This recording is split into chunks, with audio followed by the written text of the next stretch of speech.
According to the works of the Stoic philosopher Epictetus, in order to have a chance of being happy and free, we should be ready to let go of the lesser things.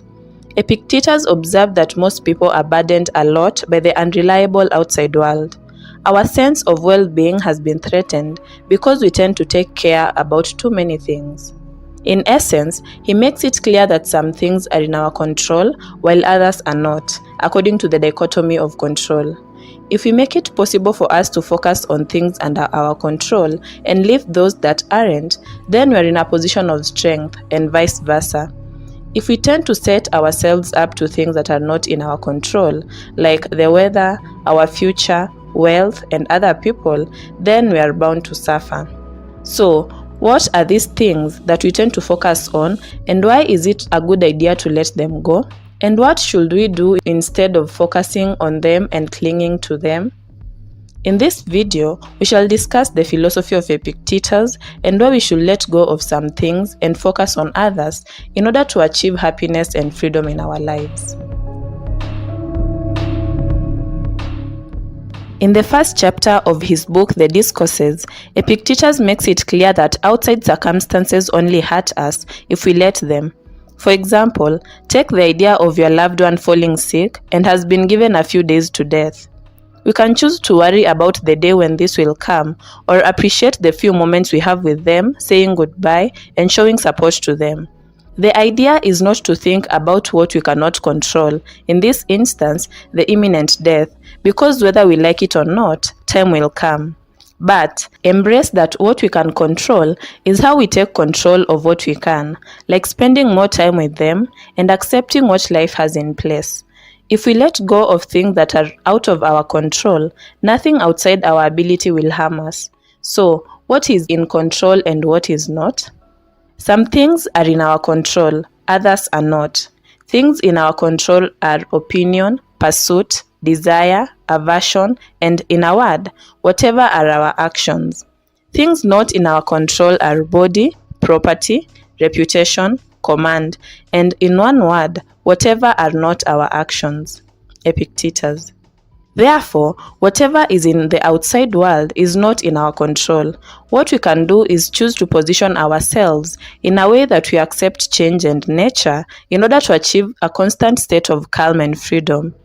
Whatever thing is not in our control is fickle, weak, and unreliable. The world sure is full of pleasure and things that delight the mind. If we cling to what these things are, we become insatiable. Money, fame, power, pleasure. When whatever we cling to is taken away, it hurts. So, if we let things that are out of our control dictate our life, then we are bound to hurt, because we cannot control fortune, fate, fame, and even power. Thus, if we want to develop a stable sense of well-being, we have to focus on things that we can control and manipulate them so that we know how they will make us content. A loser is someone who is incompetent or unable to succeed. Being a loser is totally opinionated. According to some people, success is owning a small business or working a 9-to-5 job in the office, and for others, it is being able to land on the moon. And also, while things change, the definition of success has changed over centuries and decades, according to religion, kingdoms, culture, and different sectors of the society. Therefore, being a loser is just as vague as what other people make of it. According to today's society, success is defined by some as having a stable, well-paying job, a partner who's attractive, a nice home, a good car, and children.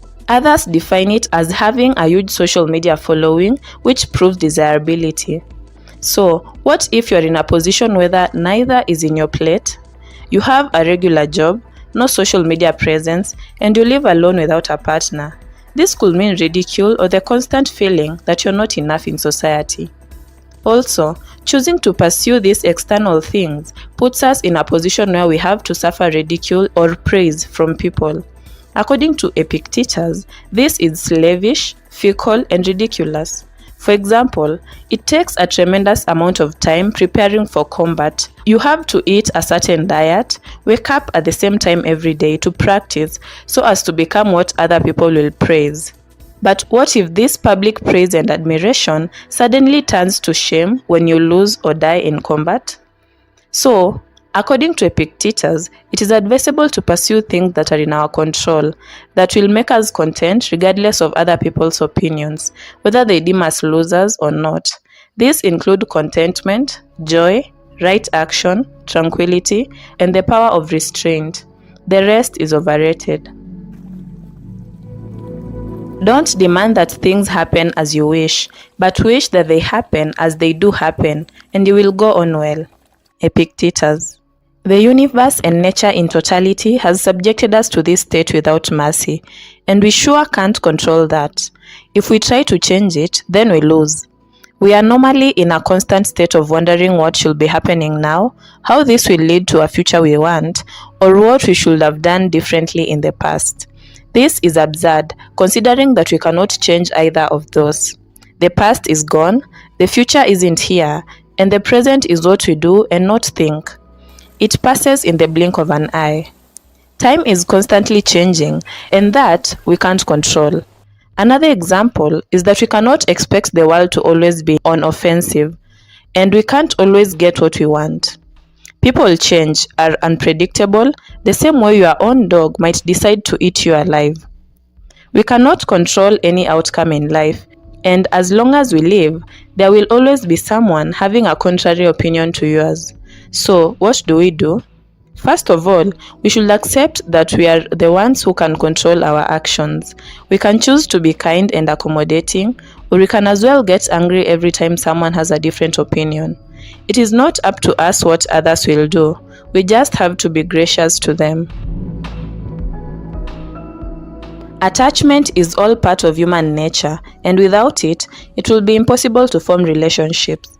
But what if it reaches a point where someone or something has to get out of our lives?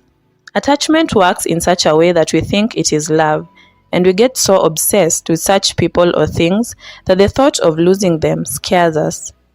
And even before any loss occurs, we suffer it, especially in our imagination. Attachment comes with the constant fear of loss and resistance to them going that we suffer over and over. If you think about this, it makes sense then that our lives revolve around making sure we do not lose these people or things. We work extra hard to keep them around. Some people even go to the point of blackmail in order to keep such people or things and even power. Therefore, in order to exist peacefully with nature according to the Stoics, we must get used to the idea of transience. We must accept that people come and go, things come and go, and that power is insatiable. Letting go is hard, but when we realize that everything has an end, even ourselves, it is peaceful to then accept that we cannot force things and people in our lives. It is okay to lose sometimes. One other way of letting go of the pain of loss is by imagining that what we have is borrowed, in contrast to thinking that we are entitled to things or people.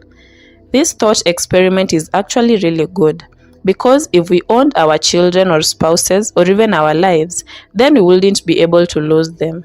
In conclusion, life gives and takes, and we should focus on things we can control. The things of life are fleeting. If we cling to them, then we lose. But if we accept life and let go in order to live well, then we win. Is anything brought around to you? Put your hand and take your share with moderation. Does it pass by you? Don't stop it. Is it not yet to come? Don't stretch your desire towards it, but wait till it reaches you. Do this with regard to children, to a wife, to public posts, to riches, and you will eventually be a worthy partner of the feasts of the gods. Epictetus. Thank you for watching.